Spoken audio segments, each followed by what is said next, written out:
दोस्तों ऐसे ही ना मैं बैठा हुआ था, तो बैठे बैठे मुझे लगा कि कुछ ना सी सैट के सवाल सॉल्व करवाता हूँ आपको। ठीक है, मैंने सी सैट पढ़ा है बहुत टाइम तक। तो 5 साल के सवाल पहले सोचा 10 के कराऊंगा, लेकिन मुझे लगा कि ओवरवेलमिंग ना हो जाए, तो मैं 5 साल के कुछ सवाल कराता हूँ। कुछ ना थीम्स दिखती थी मुझे बार बार, कि ना ये थीम्स बार बार आती हैं। जैसे ना इनिशियली जब सी सैट शुरू हुआ था, तो ये ग्राफ वाले सवाल ना बहुत सारे आते थे कि ये ग्राफ का मतलब क्या है, इस ग्राफ से क्या समझते हो। बहुत से बच्चे जैसे जो सी सैट से जिनका कोई ताल्लुकात नहीं होता, घबरा जाते हैं कि ना कि पर्टिकुलरली सर ये क्या मतलब हो रहा है, ये कैसे जा रहा है। चीज़ें बहुत सिंपल चीज़ें होती हैं और इतने आसान नंबर है ना, ये नंबर मिस नहीं कर सकते।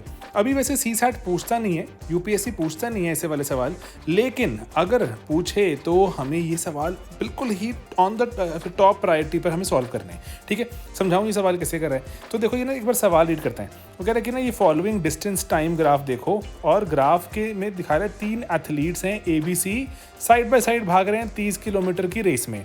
ठीक है सर, तो ये कुछ भागते हुए दिख रहे हैं और डिस्टेंस कवर कर रहे हैं, टाइम में आगे जो घड़ी चल रही है।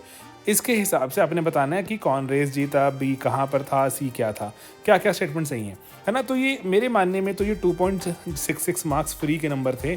कैसे, ग्राफ देखो, जैसे ना अब देखो जो 30 किलोमीटर की अगर रेस है, सबसे पहले जो 30 किलोमीटर पूरा करेगा वही जीता है ना। खिलाड़ी विनर तो वही होता है जो 30 किलोमीटर पहले पूरे कर लेगा, वही दोस्तों हमारा जो जो जीता वही सिकंदर है। ठीक है सर, तो देखते हैं ये 30 किलोमीटर के मार्क पे पहले कौन पहुंचा। 30 किलोमीटर के मार्क पे, अरे सर टाइम तो यहाँ बढ़ रहा है ना, सबसे पहले ए पहुंचा, तो ए ही होना चाहिए हमारा सिकंदर। ए ही जीता तो ए सिकंदर, बिल्कुल सही बात है sir. A won the race. B ने भी रेस कंप्लीट करी है सर, बी ने रेस कंप्लीट करी लेकिन थोड़ा पीछे। सी वाले भाई साहब तो बेचारे पता नहीं कहाँ ही बेचारे, लगता है कहीं बैठ गए, पाँव में मोच वगैरह आ गई, पूरा नहीं कर पाए। अंत में देखो आ ही नहीं पा रहा ना 30 किलोमीटर तक। सी बेचारा देखो, इनकी घड़ी आगे बढ़ती जा रही है है ना, घड़ी आगे बढ़ रही है लेकिन जो रेस कंप्लीट नहीं कर रहे। दैट मीन्स सी भाई साहब ने रेस कंप्लीट नहीं करी। तो हमारा पहला तो ऑप्शन जो है स्टेटमेंट सही हो गया। 1 तो दिख रहा है हमें, है ना, तो इसका मतलब 2 और 3 ओनली बार हटा दें, क्योंकि 1 तो होना चाहिए। अब जो इसके हिसाब से देखें 2 है या 2 और 3 है, क्या है। ओके, अगली स्टेटमेंट पर आते हैं। ठीक है, अगली स्टेटमेंट कहती है कि बी अहेड था ए से 25 किलोमीटर के मार्क तक। चेक करें 25 किलोमीटर का मार्क, पहले देखें यहाँ पर कौन पहुँचा पहले सर। अप्रॉक्सीमेटली देखें 25 किलोमीटर पर यही जो पॉइंट आ रहा है, ये वाला पॉइंट जहाँ मिलते हैं सभी, है ना, तो यहाँ पर सर बी तो आगे था। देखो 20 किलोमीटर का मार्क देखो, 20 में ये जो बी था 15 मिनट में पहुँच गया, 20 वाले पे ए बहुत देर में सर 25 मिनट में पहुँचा था। ठीक है, तो इसका मतलब ये बात सही है कि बी बहुत तेज़ भागा, एंड में जाके कुछ ज़रा थक गया, धीरे हो गया, रेस धीमे ख़त्म करी। ये पहले ए वाला धीरे भागा भाई साहब, लेकिन एंड में रेस पूरी फुल स्पीड पे कर दी। सी वाले तो बहुत ही तेज भागे थे, पता कैसे, देखो जो 20 किलोमीटर का देखो जो नंबर था, 20 किलोमीटर पर ही सी बहुत जल्दी पहुंच गया है ना 10 मिनट में। 20 किलोमीटर पे बी पहुंचा कुछ 15 मिनट में, 20 किलोमीटर पे ए तो बहुत देर में पहुंचा। तो इसलिए ये जो हमारी स्टेटमेंट है यहाँ पर, कि अगर आप देखें कि B was ahead of A up to 25 kilometre mark, सही है। C ran very slowly, no sir, beginning में तो वो फुल स्पीड पे सर, रैबिट टाइप फीलिंग थी उनको, रास्ते में कहीं नींद आ गई बेचारों को, तो बेचारे सोते हुए पाए गए। लेकिन सी इनिशियली बहुत तेज भागे, ये स्टेटमेंट सही नहीं है। ठीक है, तो 1 और 2 ओनली सही है, तो इसलिए हमारा नंबर सही। मैं आपको ना सिर्फ इसके माध्यम से सिर्फ यही चाहता हूँ बताना दोस्तों, कि जो ये ग्राफ वाले जो सवाल होते हैं ना दोस्तों, ये ग्राफ वाले सवाल हमने मिस नहीं करने। डिस्टेंस में देखो, रेस का सिंपल कॉन्सेप्ट है, पहले कौन ख़त्म करेगा, कितने टाइम में ख़त्म करेगा, है ना, उसके हिसाब से जो सबसे पहले ख़त्म कर देगा, जो टाइम के हिसाब से देख लो, वो खिलाड़ी विनर है। तो ये सवाल अगर आए तो मिस मत करना। चलो अगला सवाल देखते हैं। अगला सवाल ना देखो, अब ये जो सवाल है टाइम स्पीड डिस्टेंस के, मैंने पूरे 10-12 साल के पेपर देखे, 2011 से लेकर 2022 तक का पेपर देखा, तो मुझे लगा कि टाइम स्पीड डिस्टेंस इतनी ज़्यादा बार आता है, इतनी ज़्यादा बार आता है। मैंने इस पर बहुत सारे वीडियोस बनाए थे, अपना स्लीपी क्लासेस चैनल भी शुरू किया था, यही टाइम स्पीड डिस्टेंस से ही शुरू किया था, कि मन था कि सभी बच्चों को टाइम स्पीड डिस्टेंस के कोई भी सवाल आता हो, कैट लेवल तक के सवाल भी सॉल्व हो जाएँ। ठीक है, तो इसके हिसाब से बनाया था। तो अब यहाँ पे देखते हैं, लेकिन थोड़ा सा ये सवाल ओके सवाल है, इट्स नॉट अ मुश्किल सवाल, लेकिन ऐसा भी नहीं है कि जिसको नहीं आता उसके लिए सब मुश्किल है ना। ओके, मैं चाहता हूँ ये सवाल आप सॉल्व करें पेपर में, सी सैट से घबराएं नहीं, डरे नहीं। ओके, कुमार जी की बात हो रही है, वो वर्क पे जाते हैं, एवरेज स्पीड है 48 किलोमीटर पर आवर। ठीक है, एवरेज का मतलब होता है कि अगर ऊपर नीचे जो भी किया होगा, 48 किलोमीटर की एवरेज पूरी जर्नी पर आई। ठीक है, ओके, टाइम टेकन तो जो था पहले 60% डिस्टेंस पे वो 10 मिनट मोर है than the time taken to cover the remaining distance. Okay, एक लाइन लगा देते हैं कि यहाँ से यहाँ तक अगर उनको ऑफिस था 60% का मार्क यहाँ कहीं रहा होगा, 60% मार्क। जी सर। तो अब जो बाकी जो हमारा बचा हुआ डिस्टेंस है, ये वाला बचा हुआ डिस्टेंस है, ये जो डिस्टेंस को कवर करने में जो टाइम लगेगा एंड जो ये कवर किया ये ज़्यादा था ना, 60% ज़्यादा है, तो इसमें 10 मिनट एक्स्ट्रा लग गए, 10 मिनट्स एक्स्ट्रा लग गए, 10 minutes more than the time taken to cover the remaining distance. ठीक है, मान लो सबसे ही जो प्यारा होता है, जो हमारे जो चले गए लोग है ना, एक्स बोलते हैं ना कि अब मेरा ब्रेकअप हो गया सर, मेरा एक्स है ना, तो ये आपका एक्स है, इससे पीछा छुड़ाओ दोस्तों, एक्स उक्स से।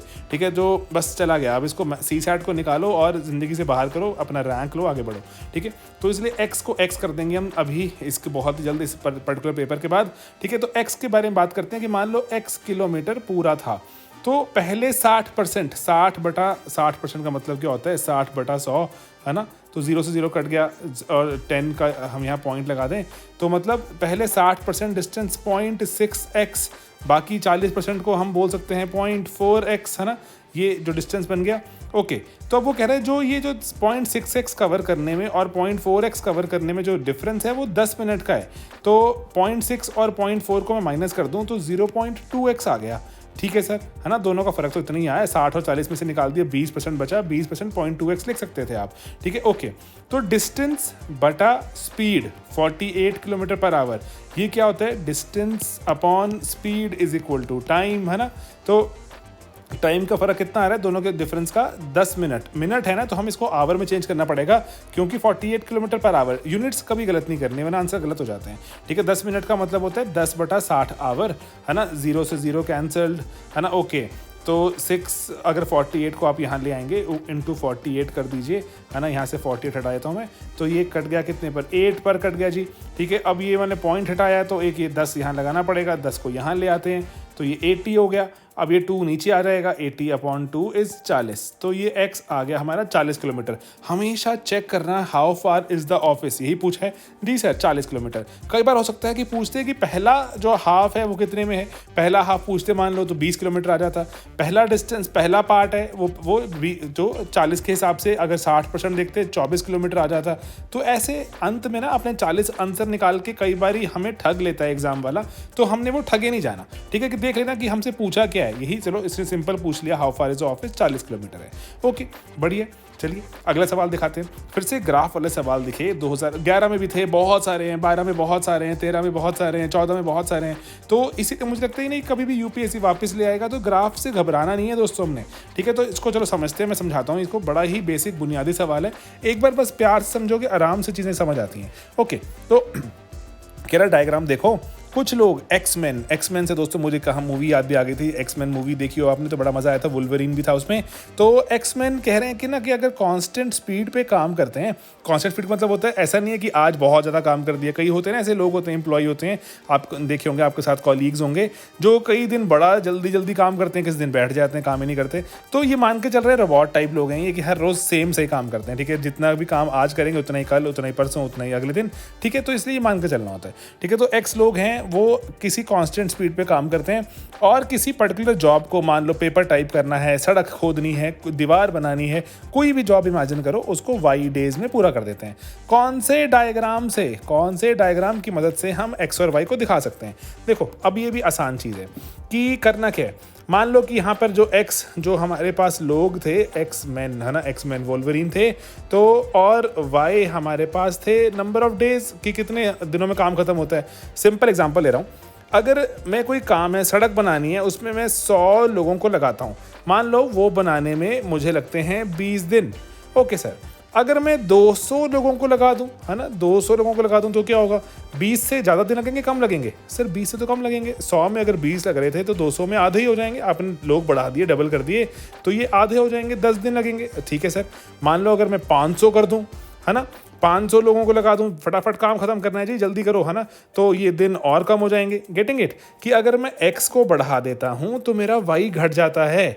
ठीक है, ओके, मान लो मैं 1000 लाख करोड़ लोगों को लगा दूं, इतने सारे अनगिनत लोग लगा दिए, ऐसा तो नहीं है ना कि मेरा कोई दिन नहीं लगेगा, चाहे पलक झपकते ही 0 पॉइंट समथिंग समथिंग डेज में ही मेरा काम खत्म हो गया, कुछ तो लगेगा ना, 0.11 मान लो, 0.12 कुछ भी आएगा आंसर, जो ऐसा हो जाएगा ना कुछ, तो 0.00002 डेज में मेरा काम खत्म हो गया, बहुत ही पलक झपकते काम खत्म हो गया, लेकिन कुछ तो टाइम लगेगा ना, ये इंपॉर्टेंट चीज़ है।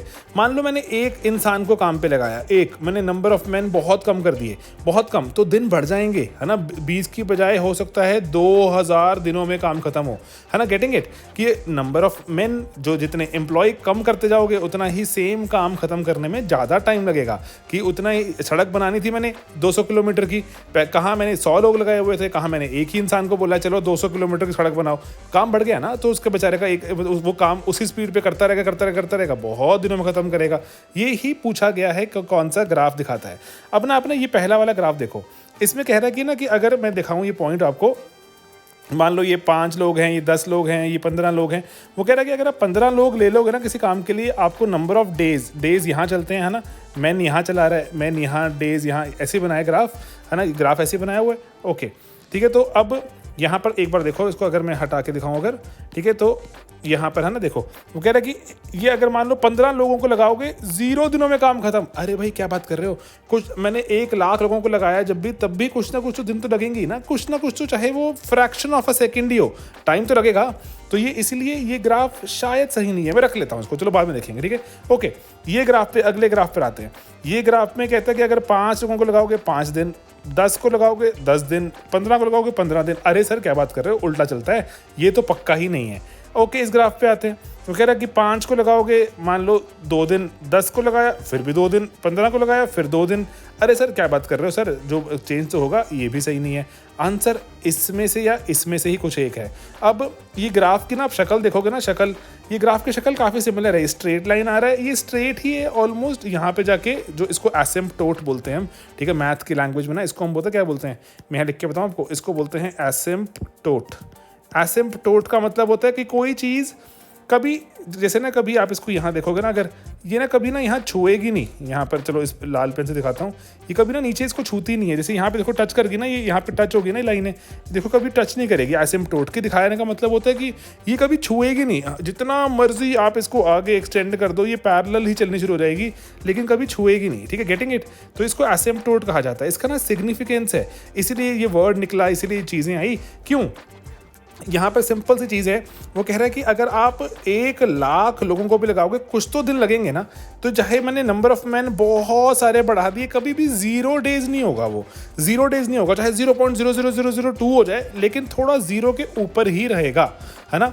ओके, मैंने नंबर ऑफ मैन मैंने बहुत घटा दिए, एक इंसान को लगाया हुआ है, एक इंसान बहुत दिनों में काम खत्म करेगा। ऐसा तो नहीं है ना कि अगर मैंने एक को लगा दिया तो मेरे number of days infinity type हो जाएंगे ना, बहुत बढ़ जाएंगे। ऐसा तो नहीं है कि मैंने नंबर ऑफ मैंने 1 लगा दिया तो 0 डेज पे काम खत्म, जैसे यहाँ पर वही हुआ था, है ना। देखो 1 लगा दिया तो यहाँ पर अगर मैं पहले वाले ग्राफ में देखूं तो यहाँ पे मैंने, अगर जब मैं नंबर ऑफ मैन 0 कर देता हूँ या फिर मैंने बहुत कम कर देता हूँ तो मेरा काम खत्म हो जाएगा फिर भी। कि अरे सर देखो बात बनी कोई ये वाली, it absolutely makes no sense ये पहले वाला ग्राफ। पता क्यों? क्योंकि वो कह रहा है कि अगर आप 0 लोगों को लगा दोगे तब भी आपका काम खत्म हो जाएगा। सर ये नहीं होगा, अगर आप 0 लोगों को लगाओगे तो इन्फिनिटी मतलब इनफाइनाइट टाइम लगने वाला है, इसीलिए ये लाइन कभी मिलती नहीं है, ऊपर जाती रहती है, एसिम्पटोट होती है, ठीक है। तो इसीलिए ये ग्राफ रिजेक्ट करना आसान है, दैट मीन्स ये आंसर नहीं है। इसको चाहे अगर आप मान लो आप नहीं भी जानते थे व्हाट इज एन एसिम्पटोट और एटसेट्रा, तब भी आपका आंसर निकलेगा क्योंकि आपको दिख रहा है, कॉमन सेंस बता रही है, ठीक है। लेकिन अब मैंने पढ़ा दिया तो प्लीज इसको यूज कर लेना। ओके, अगले सवाल पे आते हैं, ठीक है। तो यहाँ पर वो कह रहा है कि ना एक वर्कर है जी, चलो वर्कर को जो फैक्ट्री पहुँचने में 3 मिनट लेट हो जाता है, अगर वो अपने घर से 5 किलोमीटर की स्पीड पे निकलता है। देखो आसान सवाल है, कॉन्फिडेंस बिल्ड करने वाले सवाल हैं, बहुत ज़्यादा बार आते हैं ये, और ये मिस नहीं करने। आपका मैथ वीक है एटसेट्रा, मैं चाहता हूँ कॉन्फिडेंटली जाओ वहाँ पर, घबरा के डर के मत जाओ। अरे मैथ कोई ऐसे थोड़ी ना किसी ने इंजेक्शन लगवाया था, सीखा होगा, सुना होगा, आ गया, है ना। ABC होती है, किसी ने ABC सुनी होती है उसको आ जाती है, नहीं सुनी होती उसको पता नहीं चलता। चाइनीज़ फ्रेंच लैंग्वेजेस ही होती हैं, कोई सुन लेता जान जान लेता है, पढ़ लेता है, उसको आ जाती, नहीं जानता उसको नहीं आती। वैसे ही है मैथ भी है, ठीक है। सुन लोगे, जान लोगे, पढ़ लोगे, 4 सवाल सुन लोगे, किसी टीचर से सुन लोगे, अगली बार कोई आपको वो सवाल दिखाएगा, आप सॉल्व कर पाओगे, आप कहोगे सर मुझे आते हैं, टेंशन मत लो, ठीक है। तो इसीलिए देखो वर्कर है 3 मिनट लेट चला, ठीक है, अगर 3 मिनट लेट हो जाता है, अगर वो 5 की स्पीड पे जाता है, 6 की स्पीड पे जाएगा तो 7 मिनट जल्दी पहुंच जाएगा। चलो लिख लेते हैं, ठीक है। तो कहते हैं फैक्ट्री कितना दूर है ना, यही पूछते रहते हैं फैक्ट्री कितना दूर है। अरे भाई फैक्ट्री कितना भी दूर हो, जैसे भी हमें क्या ही जाए, चलो ठीक है, चलो मान लो पूछ लिया, वही एक्स को एक्स करेंगे दोस्तों, एक्स किलोमीटर दूर है, ओके। अगर वो चलता है 5 किलोमीटर की स्पीड पर तो पहुंचेगा 3 मिनट लेट। मैं मिनट को 60 से मतलब ऐसे ही रखूंगा डिवाइड करके, है ना, क्योंकि मैं कहीं गलती ना कर दूं, क्योंकि आवर में चलेगा सब कुछ ना, आवर में यूनिट है। तो और अगर 6 किलोमीटर पर आवर की स्पीड पे चलेगा तो वो पहुंच जाएगा 7 मिनट जल्दी, 7 मिनट जल्दी। यहाँ -3, भाई मैंने लेट हो गया था, -3, यहाँ +7 कि मैं जल्दी तेज़ थोड़ा चलकर आया, 7 मिनट चाय पीने के लिए मिल गए। यहाँ 5 की स्पीड से आया सर, -3, मेरे बेचारे 3 मिनट की पगार कट गई, है ना, -3, ओके। तो अब फ़र्क क्या पड़ रहा है? फ़र्क देखो सिंपल है, 3 मिनट और 7 मिनट इफेक्टिवली आपस में कितना दूर होते हैं? -3 के बाद बीच में 0 आएगा, फिर +7 आएगा ना, तो ये आपस में ये 10 दूर होते हैं, है ना। -3 से अगर +7 जाओगे, 10 का फासला करना पड़ेगा। यही बस बात हमें समझनी है यहाँ पर कि ये जो टाइम है 10 मिनट दूर हैं आपस में, आवर में देखें 10/60 आवर दूर हैं, इतना टाइम है। डिस्टेंस कितना है ना, पहली बार वो गया था x किलोमीटर कितने की स्पीड पर, 5 की स्पीड पर, दूसरी बार गया x किलोमीटर 6 की स्पीड पर। पहली बार इतना टाइम लगा, दूसरी बार इतना टाइम लगा, दोनों का फ़र्क कितना आ रहा है? 10 मिनट आ रहा है, ठीक है। तो इसको आप सॉल्व कर देंगे तो 6 और 5 30 बन गया, नीचे 6x 5x बन गया x, है ना। ये मैं इसमें समझाने वाला काम अभी मैं नहीं कर रहा कि 6 को यहाँ किया, ये किया, है ना, ओके। 1/6 तो यहाँ 1/6, ये 6 और 30 ऊपर चला गया तो ये कट गया कितने पर, 30 यहाँ आ गया तो कट गया 5 पर। तो 5 किलोमीटर दूर उनकी फैक्ट्री है। तो ये इसलिए मुश्किल सवाल नहीं होते, बस थोड़ा सा सोचोगे। अगर देखो, अगर आप मैथ्स में थोड़ा कॉन्फिडेंट हो तब तो ये सवाल आपके लिए बिल्कुल ही ऐसे बस पैदल पानी जैसा सवाल है। तो मैथ्स में डर लगता है, तभी समझा रहा हूँ मैं कि डर के नहीं जाना हमें, आसान सवाल है, ठीक है। जैसे ये सवाल तो बस ऐसे है कि बस घबरा जाते हैं लोग देख के, लेकिन ये बिल्कुल बिल्कुल ऐसे है कि बच्चों वाला सवाल है दोस्तों, seriously trust me on this, ठीक है, बिल्कुल बच्चों वाला। पता कैसे, देखो यहाँ पे कहानी, वो कह रहे 2 इक्वल ग्लास हैं, ठीक है जी, इक्वल ग्लास हैं, सेम टाइप के हैं, 1/3 1/4 दूध से भरे हुए हैं, ठीक है सर। अब ना देखो 1/3 और 1/4 की बात आई ना, मेरी ज़िंदगी आसान हो जाती है। अगर मैंने देखो, मैंने अज्यूम करना है कि कितने लीटर का ग्लास होगा, तो मैं 3 और 4 से जो डिवाइड हो जाए, है ना, जो 3 और 4 जिसको डिवाइड कर दे, ऐसा कोई नंबर मान लूँ। 3 और 4 को अगर मैं मल्टीप्लाई करूँ कितना आता है, 12, है ना, 12 आ गया। मान लो ये 12 लीटर का दूध का ग्लास है, 12 लीटर तो मतलब कितना ही विशाल बेचारा, ये एक बड़ा सा एक वो जग मग बन गया ना ये, है ना, इतना सा कोई कंटेनर। 12 लीटर का मेरा ग्लास है, मैं पीता हूँ दूध इतना, है ना। तो दूध, मैं तो हरियाणा से आता हूँ, हरियाणा में तो दूध भी पीते हैं दोस्तों हम तो, और क्या ही करते हैं हम, ठीक है। तो 12 लीटर का मेरे पास ग्लास है, पहले वाला 1/3 मिल्क से भरा हुआ है, तो 1/3 ऑफ 12 कितना हो गया? दैट मीन्स मेरे पहले ग्लास में 12/3 4 लीटर मिल्क है, दूसरे ग्लास में 12/4 3 लीटर दूध है, ठीक है सर। अब they are then filled up with water and contents are mixed in a pot, है ना, ratio of milk and water, ठीक है जी।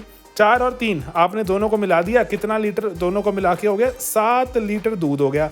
दोनों को आपने 12-12 लीटर के जो कंटेनर मिलाए, टोटल कितना हो गया सर? 24 लीटर। तो पानी कितना बचा होगा? 24 में से 7 निकाल दूं, 17 लीटर। तो 7/17 रेशो आ गई, ratio of milk and water ही पूछी थी, 7/17 आ गई।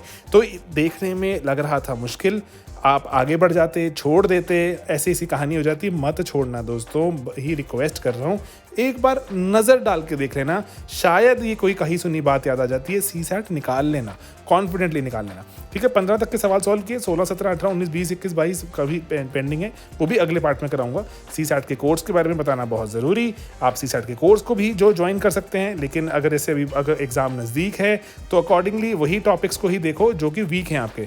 40 के आसपास लेक्चर्स हैं, ठीक है, और प्रैक्टिस क्वेश्चंस हैं, और मास्टर क्लास भी है। मास्टर क्लास में जनरली वही बात की जाती है कि बिना मैथ के भी हम मैथ के सवाल कैसे सॉल्व करें, उसकी बात की जाती है। बाकी CSAT के टेस्ट सीरीज़ भी है, जो अंत समय में सबसे जो फलदायक चीज़ वो तो टेस्ट सीरीज़ होती है। उसमें देयर आर 6 टेस्ट, 3 सेक्शनल हैं, क्वांट का, रीजनिंग का, डेटा इंटरप्रिटेशन का, क्योंकि ये वो चीज़ें हैं जो कि पर्टिकुलरली ना हमें आनी चाहिए मतलब ये नंबर इसमें ना जैसे देखो अच्छे आते हैं। क्यों आते हैं? क्योंकि सामने ना आपके लिखा होगा ना, देखो आंसर कितना आया 7/17। जब ये आंसर निकला हुआ दिखेगा ना आपको, आंसर में शांति मिलती है। जो रीडिंग कॉम्प्रीहेंशन होती है रिलेटिवली मुझे लगता है कि उसमें सिर्फ स्किल की बात है, लेकिन आंसर ए है, बी है, सी है, डाउट रह जाता है। तो इसीलिए मैथ यूजुअली ज़्यादा रिवॉर्डिंग होता है। तो ये चीज़ों पे काम कर लोगे फ़ायदा होगा। ठीक है, तो 3 सेक्शनल टेस्ट हैं, 3 फुल लेंथ टेस्ट हैं, वो आप दोगे तो शायद ना फ़ायदा हो सकता है। ओके, बाकी कंबाइंड भी आप जो इनके जो है ये कंबाइंड भी है कि क्लास प्लस जो टेस्ट सीरीज। ठीक है, हमारे पास बहुत सारे पेड मॉड्यूल्स होते हैं जिसमें से सी सैट के पेड मॉड्यूल के मेरे बारे में आपको बताया। ठीक है दोस्तों, तो यही थे जो कुछ सवाल बेसिक हमारे पास, जिसको आप पढ़ें लिखें, ग्राफ से डरे नहीं, टाइम स्पीड डिस्टेंस से डरे नहीं। 5 सवाल सॉल्व किए मैंने, 5 साल और कराऊंगा, और मैंने प्रीवियसली भी क्लासेस बहुत सारी पढ़ाई हैं। लेकिन बस मैं चाहता हूँ कि मैथ का कॉन्फिडेंस डेवलप करो दोस्तों। Confidence is the key. Confidence के सिवा कुछ भी नहीं है, चाहे वो आपका सी सैट का पेपर हो, चाहे जीएस, चाहे ऑप्शनल, एंड अंत में इंटरव्यू। कॉन्फिडेंटली बोलोगे ना, और हम्बल रह के, ऐसे कोई चौड़ में आने की जरूरत नहीं है कि मुझे सब आ गया, नहीं, चौड़ में नहीं आएंगे हम, बिल्कुल भी हम्बल रह के ही, क्योंकि अभी कितना कुछ भी तो सीखना है हम सभी को, तो सीखते चलेंगे। ठीक है, सीखने वाला माइंडसेट बनाए रखो, रैंक आता रहेगा। चलो मिलते हैं दोस्तों अपने अगले वीडियोस में बहुत ही जल्द। Bye bye, take care.